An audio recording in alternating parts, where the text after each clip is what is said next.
West Bengal government এমপ্লয়ীদের 2025-26 financial ইয়ারের জন্য ad hoc bonus দেওয়া হবে 7,400 টাকা। তার অর্ডার আজকে বেরোলো 27/2/2026-এ।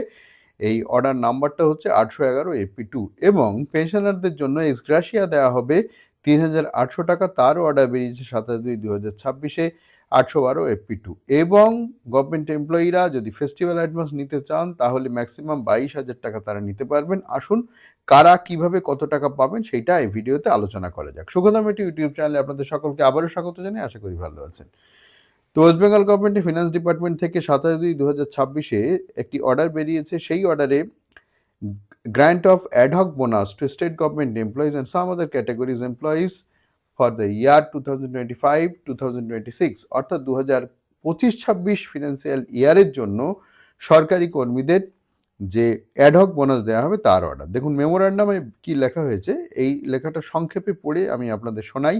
The undersigned is directed. Undersign মানে নিচে যিনি সই করেছেন, সেক্রেটারির পক্ষে কেউ একজন সই করেছে, অ্যাডিশনাল চিফ সেক্রেটারি তিনি PK মিশ্র স্যার, তিনি অর্ডারটা করেছেন এবং এটা সবাইকে জানানো হচ্ছে কপি ফরওয়ার্ড করে স্পেশাল সেক্রেটারি। যাই হোক, মূল জিনিস যেটা সেটা হচ্ছে এই তিনি লিখছেন দ্য আন্ডারসাইন্ড মানে যিনি নিচে সই করেছেন ইজ ডাইরেক্টেড, তাকে নির্দেশ দেওয়া হয়েছে by the order of the governor, গভর্নরের নির্দেশ অনুযায়ী টু সে দ্যাট বলতে যে governor is please to decide that the state government employees who are not covered by any of the productivity linked bonus scheme and whose revised emoluments did not exceed 46,000 টাকা per month as on 31st March 2026 will be entitled to ad hoc bonus for the accounting year 2025-26 at the rate of rupees 7,400 per head. The upper eligibility ceiling of দেখুন কি বলছে, আপার eligibility ceiling of rupees 46,000 অর্থাৎ 46,000 per month as on 31st March 2026 will be applicable irrespective of whether the emoluments are drawn in pre-revised or revised structure of pay or on fixed consolidated contract pay. দেখুন এখানে যেটা বলছে সেটা হচ্ছে governor খুশি হয়ে এটা ঘোষণা করেছেন, মানে গভর্নর সব ক্ষেত্রেই খুশি হয়ে ঘোষণা করেন, সরকারি অর্ডারে এইভাবেই লেখা থাকে। তো এখানে যেটা বলছে সেটা হচ্ছে যদি কেউ প্রোডাকশন বোনাস বা প্রোডাক্টিভিটি লিঙ্ক বোনাস কেউ না পেয়ে থাকেন তাহলে অ্যাডহক বোনাস পাবেন।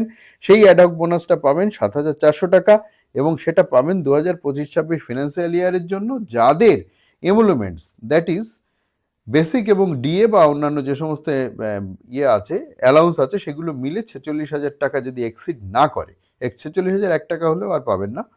তো এক্সেপশনাল ক্ষেত্র আছে সেটা আমি পরে বলছি।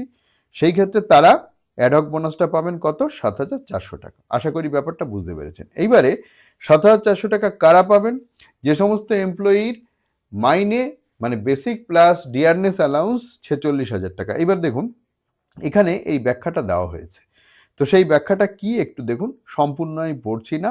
আর একটা কথা সেটা হচ্ছে রিভাইজড পে বা রিভাইজড পের আগে যারা পুরনো স্ট্রাকচারে পে পান উভয় ক্ষেত্রেই 46,000 টাকা যদি এক্সিড না করে এমুলমেন্ট তাহলে পাবেন। এইবারে এই এমুলমেন্ট বিষয়টা কি সেটা একটু দেখা যাক, এমুলমেন্ট বিষয়টা কি সেটা একটু দেখা যাক। তো দেখুন এখানে বলছে কি, দেখুন revised emoluments in order to in this order will mean the pay drawn in the applicable level in pay matrix, pay matrix এ যে পেটা পায় সেইটা, in revised pay structure, dearness allowance অর্থাৎ বেসিক পে, বাংলা কথা হচ্ছে basic pay, dearness allowance and includes non practising allowance. Non practising allowance ডাক্তাররা পান, আচ্ছা ইভেন যদি কিছু থাকে নন প্র্যাকটিসিং অ্যালাউন্সের উপরে কিন্তু ডিও ক্যালকুলেশন হয়।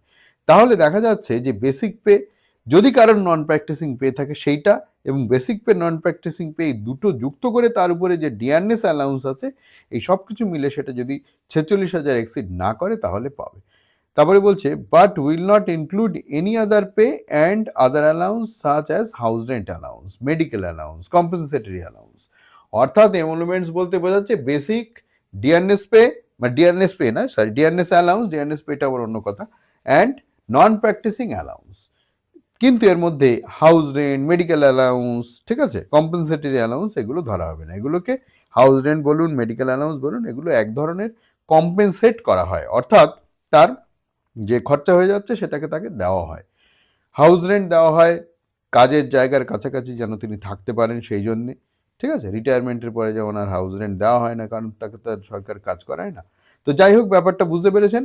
তাহলে 3টে পয়েন্ট এখান থেকে পরিষ্কার। যাদের বেসিক এবং ডিএ দুটো মিলে 46,000 টাকা, তারা পাবেন 7,400 টাকা। এইবারে দেখুন, কিছু এক্সেপশনাল ক্ষেত্র আছে।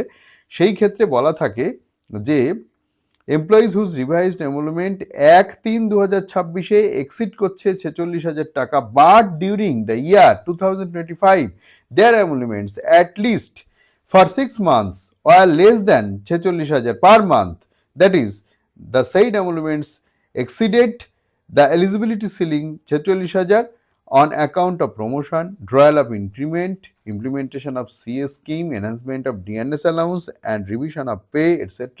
after remaining less than 46,000 per month at least 6 months will be entitled to ad hoc bonus of 47,000 per head under this order. এখানে যেটা বলছে সেটা হচ্ছে, দেখা যাচ্ছে কারোর ক্ষেত্রে 31শে মার্চ 2026-এ পে, মানে ডিআরএস পে এবং বেসিক পে, ডিআরএস অ্যালাউন্স এবং বেসিক পে, সরি, এবং মেডিকেল নন প্র্যাকটিসিং পে, এই 3টে জিনিস যোগ করে দেখা যাচ্ছে যে 31শে মার্চ 2026-এ কারোর এমলুমেন্ট 46,000 পার করে যাচ্ছে। এমলুমেন্ট মানে basic pay, DRS allowance, non practising allowance যদি কিছু থাকে। কিন্তু যদি দেখা যায় 2025-26 ফিনান্সিয়াল ইয়ারে অন্তত 6 মাস কারোর এই ধরনের এমলুমেন্ট, অর্থাৎ বেসিক, ডিএ এবং নন প্র্যাকটিসিং অ্যালাউন্স, এই সব কটা মিলে দেখা যাচ্ছে 46,000 টাকার কম অন্তত 6 মাসের জন্য ছিল।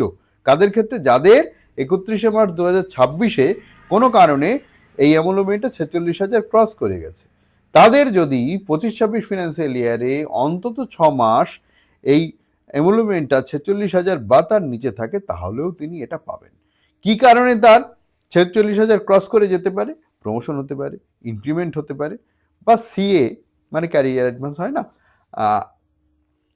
যেটা হয় হচ্ছে 8-16-25, মানে 8-15-24 এখন হয়, সেই ধরনের কিছু অ্যাডভান্সমেন্টও যদি কিছু থাকে, এনহান্সমেন্ট অফ ডিআরএস অ্যালাউন্স, এসব করেও দেখা যাচ্ছে যে তার যদি দেখা যায় যে 31শে মার্চ 2026-এ তার এমলুমেন্ট 46,000-এর বেশি হয়েছে, কিন্তু এই ফিনান্সিয়াল ইয়ারে অন্তত 6 মাস তার এই ধরনের এমলুমেন্টস 46,000-এর মধ্যে ছিল, তিনিও পাবেন। আশা করি ব্যাপারটা বুঝতে পেরেছেন। তারপরে কিছু এক্সেপশনাল ক্ষেত্র আছে, এগুলো যাদের অফিসে সেই সব ক্ষেত্রগুলো আছে তারা দেখে নেবেন। আমি মূল বিষয়বস্তুটা বললাম। এবার দেখুন পেনশনারদের ক্ষেত্রে কি বলছে। যারা পেনশনার তারা হচ্ছে, তাদের ক্ষেত্রে 40,000 টাকা যদি এক্সিড না করে, ঠিক আছে, ওই একই ব্যাপার, তারা পাবে 3800 টাকা। ঠিক আছে, আশা করি ব্যাপারটা আপনারা বুঝতে পেরেছেন। পেনশনারদের ক্ষেত্রে আবারও বলছি, বেসিক আর ডিএ, পেনশনারদের ক্ষেত্রে বলা হয়েছে basic pension plus DRS relief বলে। ঠিক আছে, এইটা যদি 31শে মার্চে 40,000 এক্সিড না করে, তাহলে 3800 টাকা তিনি পাবেন। আর যদি কেউ ফেস্টিভ্যাল অ্যাডভান্স নিতে চান, তাহলে তিনি পাবেন 22,000 টাকা। ঠিক আছে, আচ্ছা, সেক্ষেত্রে কি বলছে? Only to state government employees whose revised emoluments on 31st March 2026 exceed 46,000 per month but did not exceed 54,000 if applicable for the same। বলছে যাদের এই এমলুমেন্ট মানে অনেকবার বলেছি, সেইটা 2026-এর 31শে মার্চে যদি 46,000 ছাড়িয়ে যায়, কিন্তু যদি 46,000 ছাড়িয়ে যাচ্ছে, কিন্তু যদি 54,000 না ছাড়ায়, মানে 54,000-এর বেশি যদি হয়ে যায়, তাহলে কিন্তু তিনি পাবেন না। সেক্ষেত্রে তিনি ফেস্টিভ্যাল অ্যাডভান্স পাবেন 22,000 টাকা। এটা আবার তাকে ফেরত দিতে হবে 10টা ইনস্টলমেন্টে। এগুলো আপনারা জানেন, আগেই আমরা দেখেছি এগুলো। The advance will be covered from the salary of the government employee concerned in not more than 10 monthly installment. 10টার বেশি ইনস্টলমেন্টে যেন এই টাকাটা ফেরত না দেওয়া হয়। আশা করি তাহলে আপনারা বুঝতে পেরেছেন। তাহলে প্রত্যেকটা যে অর্ডারগুলো, সেই অর্ডারগুলো এখানে রয়েছে, এগুলো আপনারা পরে ইন্টারনেটে সার্চ করেও পেয়ে যাবেন। ঠিক আছে, তাহলে অ্যাডহক বোনাসের অর্ডার বেরিয়েছে হচ্ছে 811 27/2/2026। আচ্ছা, এটা এমপ্লয়ীদের জন্য, পেনশনারদের জন্য 812, আর যারা ফেস্টিভ্যাল অ্যাডভান্স নেবেন তারা 813, এই একই ডেটে 27/2/2026। তাহলে এইটাই আপনাদের সঙ্গে শেয়ার করার ছিল, সেটা মোটামুটি শেয়ার করলাম। আরও যদি কিছু প্রশ্ন থাকে আপনারা কমেন্ট করে জানাতে পারেন, আমি চেষ্টা করব প্রোভাইড করার। আর ডেসক্রিপশন বক্সে আমি লিঙ্ক দিয়ে দেবো কিভাবে আইএফএমএসে এই বোনাসের বিল করা যেতে পারে। সেই বিল করতে গিয়ে কারণ নাম এক্সক্লুড ইনক্লুড কিভাবে করা যেতে পারে সবই আমি লিঙ্ক দিয়ে দিচ্ছি, দেখে নেবেন। এবং এই বছরেরও বিল কিভাবে করা হবে সেটা যখন যথাসময় করা হবে সেটাও আমি লিঙ্ক দিয়ে দিচ্ছি, আপনারা দেখে নিতে পারবেন।